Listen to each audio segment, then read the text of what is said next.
This early in the season, the 2019 Philippine Autocross Championship Series is shaping up to be another Anton-Rivera rivalry. The father and son Antons on one side, Estefano Rivera on the other. And both sides seem to find competition healthy as race weekend found out on the sidelines of the fourth round of the series held at Clark Global City.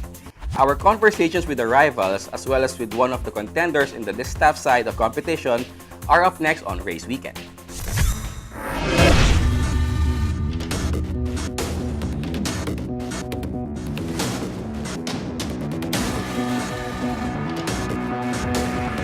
We are here once again in Clark Global City in Clark, Pampanga for the fourth round of the 2019 Philippine Autocross Championship Series as the competition heats up.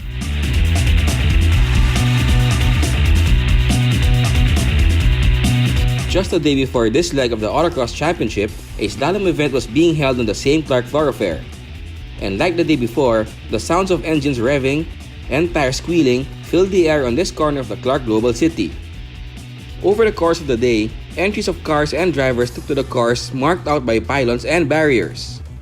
And like the day before the verdict, the course was faster but tighter than the usual tracks they've been competing on. Those who participated in slaloms the day before enjoyed the advantage of having some kind of practice and a feel for the track surface, despite the tight track. Kahapon kasi may slalom naman tayo, so naging practice ko na rin yan. So mas okay na din kasi yesterday we have 540 turn, at least ngayon 180, and then wala rin namang ganong chicane. So okay na din, mas madali siya. Mas napag-practice na naman mula kahapon. Medyo masikma yung racetrack natin, pero okay naman as long as nagagamit ko yung handbrake. And then, kasi usually, yung mga mahabang cars, ako kasi naka-EG so medyo maliit. Yung mga mahabang cars, gumagamit sila na reverse. So, buti na lang sa akin, nakasanayan ko sa slalom, lalo na sa slalom, na gumamit ng handbrake. So, mas okay, mas mabilis yung oras ko.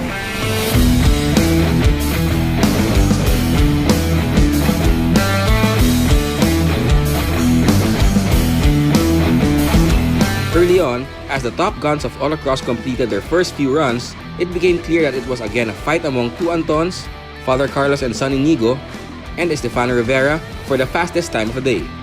Carlos had early advantage, despite Estefano getting the benefit of having competed in slaloms on the same thoroughfare, at least on one side of it, the day before. Well, as you said, I raced slalom yesterday. Actually, the same surface we're using, but we were only using one side yesterday. But honestly, it's a really different track. Yesterday it was really tight and it wasn't really fast speed, but this one's the complete opposite where we're reaching third gear and really doing late braking. So it's a lot different, but yeah, you're right, we studied the track. Actually, we used some data from yesterday so to just set up our car, but it's a new race today. It's good so far. We're second overall, just touching distance of Carlos, but it's a long day because there are lights here actually, and the tracks get faster when it gets cold and it's already dark. So hopefully we can beat the time, and we're right there. So I'm pretty happy actually. So hopefully we can get the first place.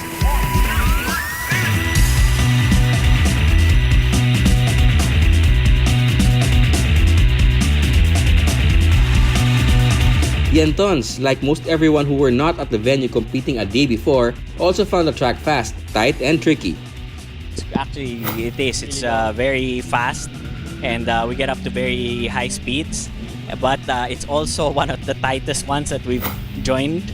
So it's so hard to maneuver the 180s, and you have sidewalks on both sides.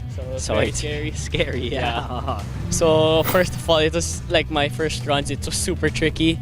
Of course, yeah, it's really different compared to our previous autocross. It was usually wider while shorter. Now this is fast and super tight. So I just had to do a lot of adjusting. I was kind of far off my dad and Estefano, but I'm trying to get there already. I'm starting to push more.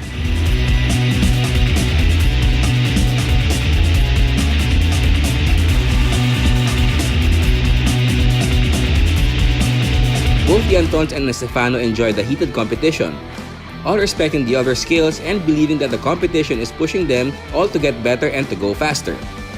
Of course you want to win, but of course you don't want to win like in a way where your competitors are not racing or it's an easy field. So it's really good competition. We make each other better. we actually push ourselves. Like, at times throughout the day, I've been going down. It's been a switch of first place for me and Carlos. So it's really good, actually, and I expect more through the whole season. So yeah, it's really good. You know, Stefano, he's really good, and he's got his brother's genes, and you know, he's a very good driver in VOs, even in V1. He's going to be driving V1, so, and I think he's leading the slalom championship. So, you know, it's a very formidable opponent, which we enjoy also because, you know, it really pushes Inigo and me, you know, but I'm old already, so you know, but it's great that he's there to make Inigo a better driver, a faster driver, and we keep learning from him, so it's good.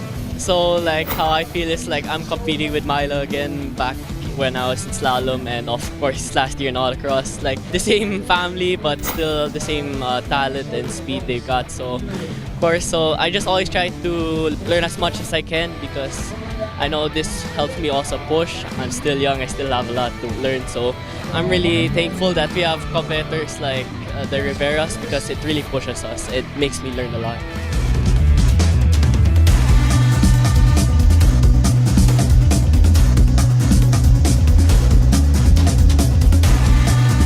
At the end of the fourth leg, it was the Antons who finished 1 and 2 in the overall timesheets, Dad doing better than the son, and Estefano ending up in third. Over the first 4 legs, Carlos has come out on top twice. Inigo once, while Rivera topped the 1 PAX leg that he entered in.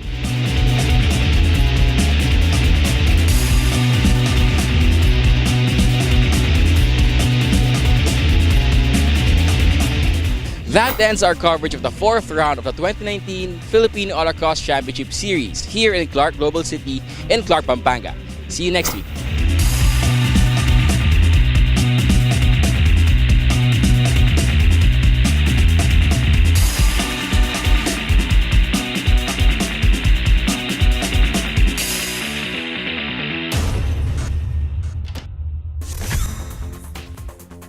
It certainly is a reflection on the character of local motorsports heroes, the veterans and up-and-coming stars alike, that competition is both heated and wholesome at the same time. We certainly hope to see this continue and remain the norm in all our motorsports disciplines.